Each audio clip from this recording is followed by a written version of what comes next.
Hi, everyone. Welcome to the podcast Modern Couples, What Your Therapist Never Told You. My name is Rick Miller. I'm Lillian Borges. And we are both couples therapists who love working with couples. We're thrilled you've joined us, and today our topic is keeping secrets. Keeping secrets. So the question is, do you tell your partner everything? Is that a question for me or for the world at large? Yes. I can't think of one human being that tells their partner everything, but I can think of some people that feel as though they should tell their partner everything. That's an interesting answer. We are sharing our life with our partner. We want to tell everything that is important to our partner. Not if you had a cafe mocha or cafe latte in the morning. Those things are not important. But there are people who are very secretive. Absolutely. What do you think about that? I think that there are people who are secretive and would rather avoid a conflict, and they don't want to get into it with their spouse, so they keep things or don't say things, and then it erupts into something bigger a little bit later on, which is exactly what happened in the session that I was doing 2 hours ago with a couple. Oh, really? Yeah, absolutely. Pertaining to money, of course. Of course. But it could be anything. It could be money. It could be anything, right? And sometimes it's not really the secret itself. Sometimes it's the fact that someone hid something, because even if it's a white lie or it's something small, the person goes, what else are you not telling me? Right? So the alarm system, right? Can I trust you? You're hiding this. What else you're hiding? And if you keep trying to avoid and keep secrets, it's going to create this sense of I cannot trust you. The alarm system inside of us will turn on and say, this is not safe. So, what does the secret serve? Does the secret serves the person or it serves the relationship? Because it needs to serve both the person or the persons and the relationship. And if it doesn't, That's a great point. why keep it? I think that people fool themselves into thinking that it's serving them and the relationship, even though it's only serving them individually and creating more conflict. However, I want to go back to my main question at the beginning. Is it possible for a human being to tell their partner everything? I don't think that people do that. I'm in agreement with you that it's healthy to put things out on the table and have discussions, particularly about big and important things. But I think that people are entitled to have their own private thoughts, their own fantasies, and they don't have to tell their partner everything. I'm thinking about this one. Yes. You're really thinking about this one. I'm really thinking about this one. Yeah. And I do not think, again, secrets might not be a problem for a couple until it becomes a problem. Right. and if one person is always trying to avoid conflict and always keeping secrets, that is a problem, don't you think? Right? So regarding saying everything or being able to keep some things for yourself, sometimes yes, you might not see that as a secret, but you might want to keep to yourself all the sexual relations that you had and the positions that you had with that those partners, that you do not need to share that might not be important for the relationship, might hurt more the partner, if that's what you are referring to. There are other secrets as well, like traumas that people had in their lives. And that sometimes can be tricky to share with a partner. I know that a lot of people feel very strongly and hurtful and suffer from PTSD, from trauma that they had in their lives. And it's hard for them to share. On the other hand, the loneliness and the separateness that one feels because of the PTSD can be detrimental for the person and also the relationship. So there are different reasons why people keep secrets, I would think. I think that is the case. And you got me thinking a few moments ago about when a couple has two people that keep secrets versus a couple where one person keeps the secret and the other feels insecure and pushes for the truth. So that these are very different dynamics.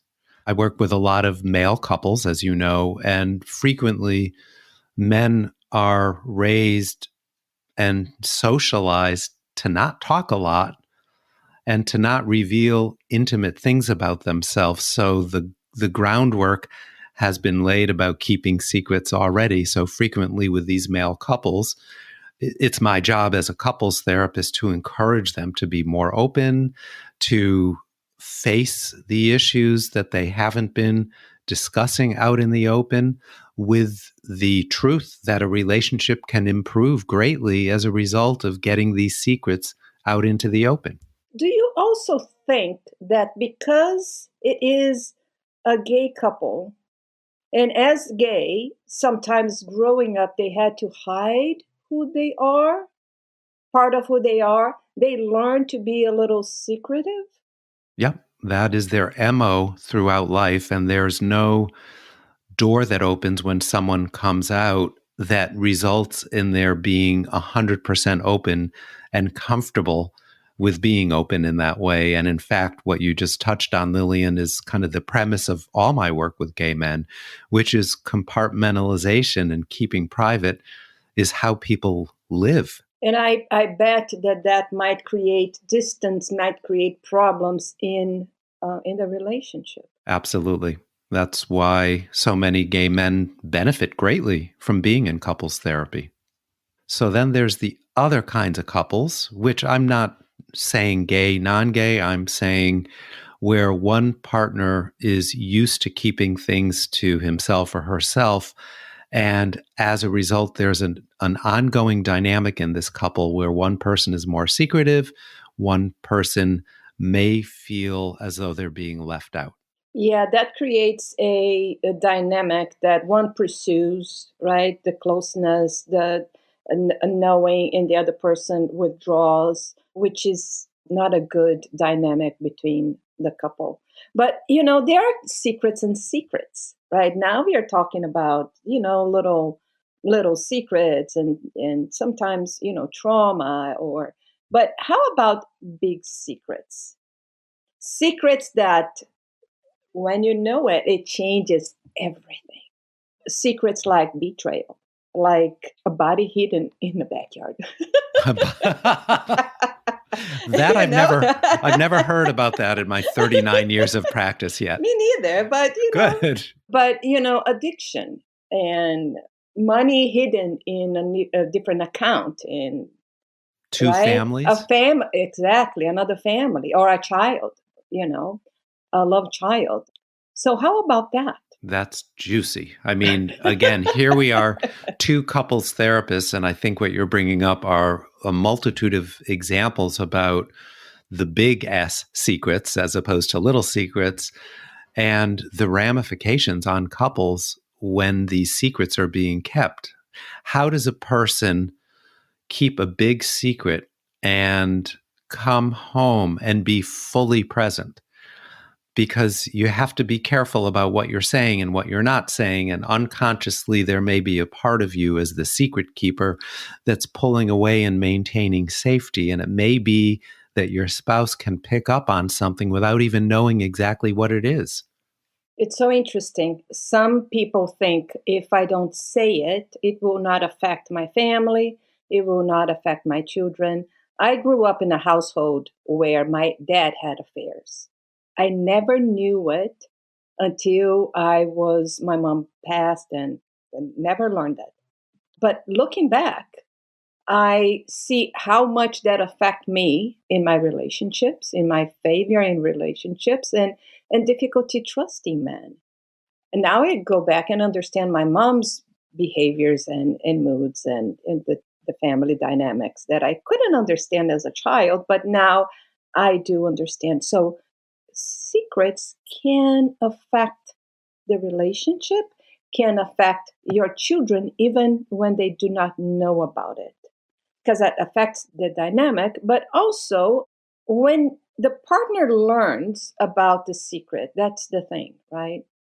And a big secret like that, it really affects, and not only affects, it's just earth shattering, right? Everything that I knew about us and about you is not true. So the person has to incorporate that to the identity of the partner, the identity of the relationship, and who they are as well. How come I never knew this? I never really even thought about it. And it can be the end of the relationship, or sometimes A beginning. a new beginning. Yes. So I'm thinking of infidelity as you're mentioning this, Lillian. And when I work with couples where they've experienced infidelity, I frequently speak about this period of mourning that the couple needs to go through for all the reasons that you just mentioned. And even without worrying, are we going to break up or will we be okay? First, do the mourning. And if there's a big secret that has been revealed, they have to go through a huge adjustment. And it's going to take time and it's going to take a lot of conversations about what were the reasons that you didn't share this with me and how I feel about the fact that you've kept this from me. How do I know that I can trust you moving forward? And how can we rebuild on the trust that I thought was there, but apparently wasn't completely there? I wouldn't like to turn this into affairs. I think that we should have an episode about affairs and betrayal. But I think that small secrets or big secrets are, in a sense, they can turn on the alarm system inside of us saying this relationship is not safe for me. I cannot trust this person. That's what we need to be focusing on as couples therapist or as a partner, right? And if my friend and teacher Stan Tatkin says, "You broke it, you fix it." I love it. And what Stan also says is that people lie. He said it so many times, and it's been one of the most reassuring things to hear as a couples therapist, so that I don't have to get caught up in why did you lie? Why did you lie? As the couples therapist, I sometimes just say, like Stan said, people lie. What I was saying before, you break it, you fix it, it has to do with if your partner thinks that you broke the trust, that you are hiding something, you have to fix it. You have to, say, "I'm sorry, I'm sorry, I'm sorry. How can I make this up to you? I will not do this again. Let's do something to prevent this." But if it's years and years of affairs or substance use, it is very different. So I tend to be optimistic as a couples therapist, which is that, or maybe I'm Pollyannish, I'm not sure, but I believe that couples really can do the work to get to a better place. And that is always my stance.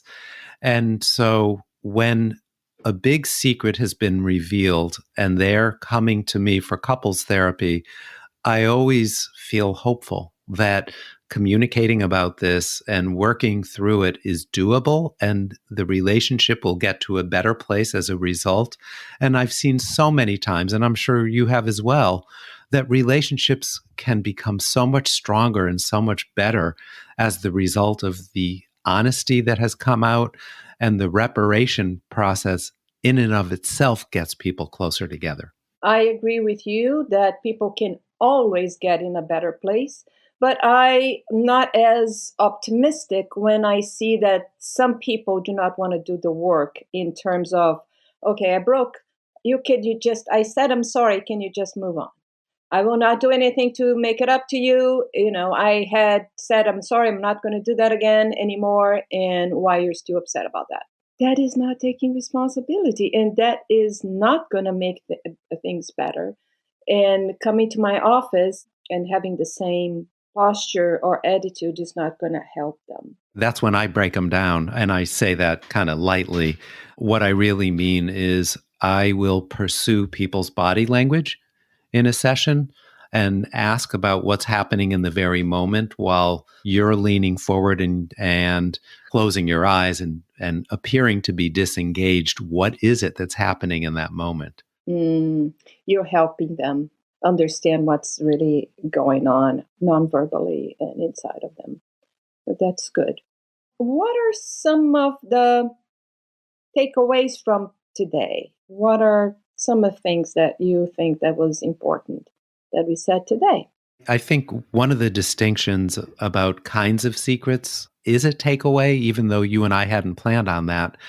And that I'm not suggesting that people keep secrets at all. I'm suggesting that maybe people pay attention to what they're being secretive about, what it represents and why, and strive for learning how to speak openly, face the fire, so that when your temptation is to keep a secret, to find a way to bring it out into the open and deal with it with the awareness that it's only going to help. And that as the spouse who learns about a secret, as you're here listening to us today, do your very best before getting really pissed and reacting strongly to think about all of the ramifications of what this means and how important it is to have a series of discussions afterwards where you also get to be heard and understood. So what I'm getting from this today is that we have to tell our partners everything. No. No, this is every little detail. Every little detail. No, that's just a joke. It is not. Okay. That is a joke. It's not what I just meant to do a joke. It is, I think you should tell your partner what is important to you. I think that we want to share our life with our partner, so we share what is important to you. And making sure that your partner knows things before anybody else. Because otherwise, that's not going to go well with your partner. If you break it, you fix it. Don't get defensive. Just turn off the alarm system in the relationship, in the attachment system in the relationship, and go back to being safe again. That will prevent a lot of trouble. Yeah. And know that it takes time. So here we are, another episode coming to completion. We've solved another set of problems in the world today, Lillian and I. And thank you, everyone, for joining us at this podcast today, The Modern Couple, What Your Therapist Never Told You. See you next time. Thank you so much. Take care.